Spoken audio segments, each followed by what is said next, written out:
Bienvenue sur le journal d'une orchidée. Aujourd'hui, on parle de sexe. Mais non, on parle de fleurs, comme d'habitude.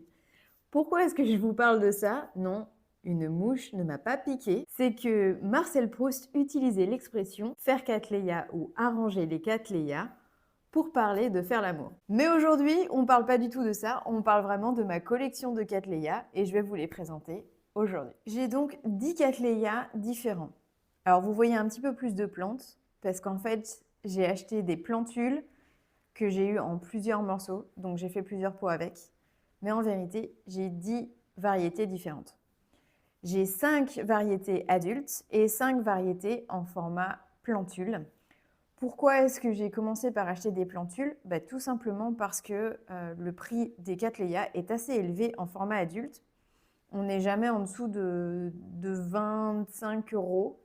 On peut passer jusqu'à 35 euros, par exemple, pour ce grand format du Cattleya Zip. Donc, pour balancer un petit peu le coût de ma collection, j'ai aussi acheté des plantules qui, elles, m'ont coûté moins de 10 euros, mais qui, par contre, vont prendre plusieurs années à grandir et à fleurir. C'est un jeu de patience. Donc, regardons les différentes plantes de ma collection. Alors, on commence par celui qui est le plus proche de moi, et c'est le Chantilly Lace. C'est un cattleya que je souhaitais avoir depuis un petit moment. Et comme vous le voyez ici, il y a un bouton qui est en train de se développer. J'avais espéré que pendant les vacances, il se développe suffisamment pour être en fleurs et vous le montrer en fleurs. Mais tant pis, ça fera l'objet d'une autre vidéo. Donc c'est un cattleya qui donne des fleurs blanches et violettes, tachetées violettes, qui a un parfum très très agréable apparemment. Et cette plante, elle vient de mon dernier haul de chez Schwerter. Cette plante n'a pas vraiment souffert du transport, donc je suis très contente. Je n'ai pas eu de problème avec les racines. Je n'ai pas osé le rempoter puisqu'il avait déjà des nouveaux bulbes en développement, donc je n'ai pas voulu le perturber. Donc on fera ça quand il aura terminé sa fleur prochainement. Qu'est-ce que j'ai d'autre? Eh bien, j'ai une plante que vous avez certainement déjà vue si vous me suivez sur YouTube et sur Instagram. C'est mon Cattleya Rustic Spots que j'ai acheté chez les Orchidées de la Belle Étoile. Quand je l'ai acheté, il était en fleurs, donc j'ai profité et j'ai choisi cette plante grâce à mon nouveau pseudo-bulbe qui est bien développé. Eh bien, j'ai 3 fleurs qui m'attendent. Bon, encore une fois, je pensais que probablement les boutons seraient développés suffisamment pour vous le montrer en fleurs, mais ce n'est pas le cas. C'est des fleurs qui durent relativement longtemps, en général au moins 3 semaines à 1 mois. Donc voilà, on aura le temps d'en profiter ensemble et je vous montrerai ça. Derrière, et c'est un de mes derniers achats, c'est un Cattleya Intermédia que j'ai acheté chez les Orchidées de la Belle Étoile. C'est un Cattleya Intermédia qui était indiqué comme Alba, mais clairement, comme vous le voyez, les fleurs ne sont pas blanches entièrement. Donc j'ai fait des petites recherches et en fait, celui-ci s'appelle Cattleya Intermedia Albescens punctata parce qu'il y a des petits points violets dessus. Et cette plante a un parfum incroyable. Quand vous rentrez dans le salon, vous ne pouvez pas louper ce parfum floral incroyable et sucré. Pour la petite histoire, cette plante, je l'ai découverte l'année dernière, à peu près à la même période. Je suis allée à la serre et je l'ai vue et j'ai eu un véritable coup de foudre. Mais à l'époque, on n'avait pas trouvé de maison encore et je n'étais pas sûre de pouvoir lui trouver une place dans l'appartement parce que, comme vous le voyez, c'est une plante qui est très grande.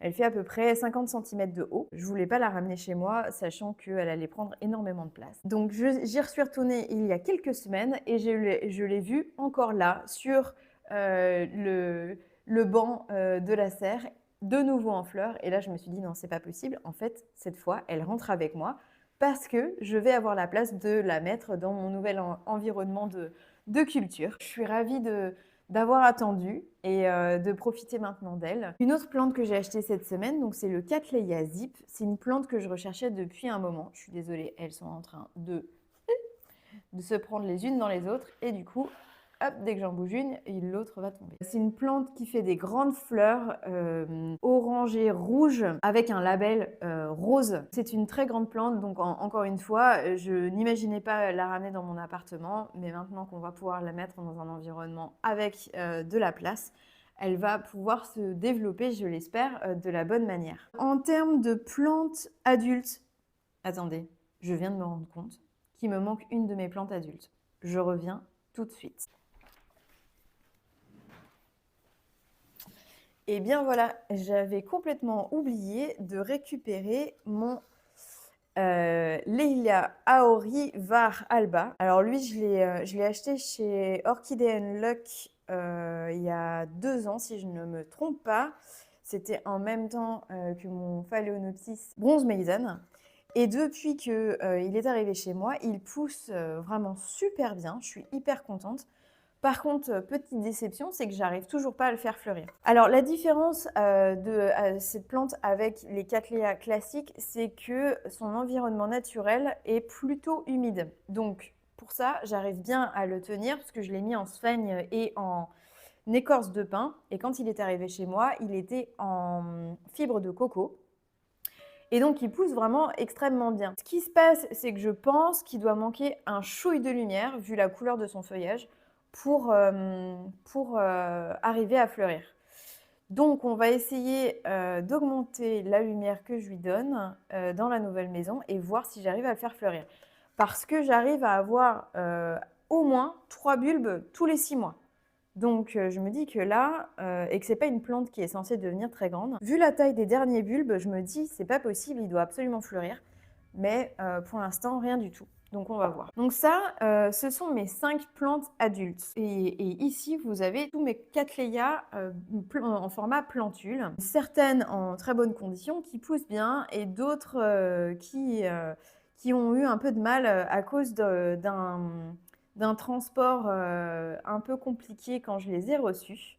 Je vais commencer par la plante qui a le plus souffert. Donc c'est celle-ci qui vient de chez Schwerter et c'est le Rinco Cattleya Star Carnival Cyrus qui fait des fleurs blanches et jaunes. Mais pour cela, il va falloir qu'il survive. Quand il était arrivé, il a perdu toutes ses racines. J'ai bien dit toutes ses racines. Et un Cattleya, quand il perd ses racines, c'est assez dramatique. Parce que je ne sais pas si vous le savez, mais un Cattleya fait des racines avec chaque bulbe. Et si le nouveau bulbe vient de faire ses racines, qu'il est choqué et qu'il les perd, il faut attendre potentiellement l'arrivée d'un nouveau bulbe et sa maturité complète pour qu'il refasse un système racinaire. Ça peut prendre plusieurs mois. Celui-ci a donc perdu toutes ses racines et a décidé de faire une racine toute seule depuis qu'il est arrivé il y a un petit moment déjà, il y a au moins 6 mois. J'ai l'impression de voir à l'intérieur du pot un démarrage d'un nouveau bulbe. Je ne suis pas sûre. Si c'est le cas, alors on est sauvé et il va falloir que je le mette dans un pot adapté pour que ne plus le déranger à partir du moment où le bulbe commence à se développer et va faire des racines. C'est hyper important pour sa sauvegarde et j'ai bien l'intention de le garder et de vaincre ce problème. Donc, on va faire ce qu'il faut. Ici, j'ai 2 Leila Diana qui sont des Cattleya mais petits formats. Donc aujourd'hui, elles n'ont pas encore leur taille adulte, mais elles ne vont pas non plus grandir des masses. Parce qu'il existe quand même des petits Cattleya en format miniature. Il ne faut pas croire que tous les Cattleya font 60 cm de haut. Ce n'est pas le cas, et heureusement pour nos collections, sinon on n'y arriverait pas. Par exemple, le Chantilly Lace, il ne fait que 30 cm maximum. Je vous disais, le Leila Aori, bah pareil, il est petit et il restera petit. Donc le Leila Diana, eh bien, j'espère arriver à le faire fleurir. Je l'ai reçu aussi il y a un petit moment d'une nurserie allemande. En fait, j'avais fait un achat groupé avec d'autres collectionneurs d'orchidées et j'avais reçu celui-ci. Il n'était pas en super bonne condition et après l'avoir mis en sphaigne, du coup il a repris du poil de la bête et il pousse bien. Ce que je fais, c'est que j'alterne bien entre humidité et sécheresse. Alors, je laisse bien sécher la sphaigne avant de le réarroser et ça lui permet de bien se développer. Donc ça, il est assez content. Ici, j'ai un croisement je vais prendre l'étiquette parce que bien évidemment, je ne connais pas par cœur. C'est le Leila Fidelensis et le Leila Zip Zeltner. Donc c'est un croisement que je ne connais pas. Je suis même pas sûre d'avoir trouvé des photos sur Internet. Mais à l'époque, j'avais pas trouvé mon Cattleya Zip et c'était le plus proche d'avoir un croisement de lui que je pouvais avoir. Donc j'ai commandé cette plante chez The Orchid Garden et elle s'est très bien développée. Et comme on voit, je vais vous le montrer. Alors, sans faire de bêtises, voilà.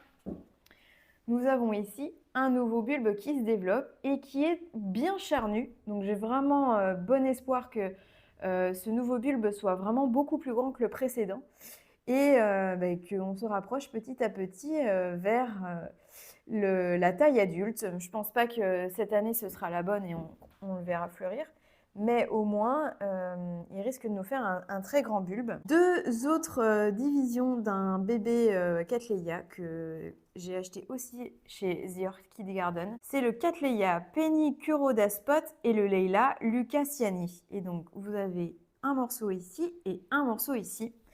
Ces deux morceaux se plaisent vraiment super bien et pour l'instant je les ai gardés parce que comme vous voyez ils sont à des stades de développement un peu différents.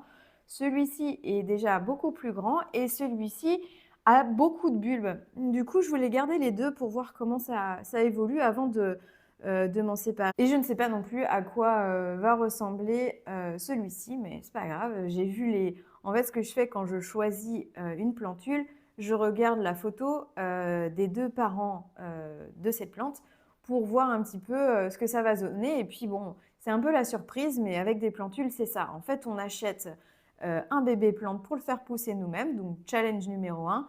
Et 2, la surprise de voir les fleurs comme elles seront. Comme ce sont des plantes qui ont été produites à partir de graines, on a aussi le facteur surprise de la fleur. Elle peut être très différente de ce qu'on peut voir sur Internet et varier grandement. Donc on verra, mais en tout cas, moi j'ai hâte de les découvrir. Et le dernier, je vous montre celui-ci, je le rapproche de moi, qui est le Cattleya Orientaka Minimash Spots. Celui-ci, je l'ai racheté parce que je l'avais à Édimbourg et que je l'aimais d'amour, ce Cattleya.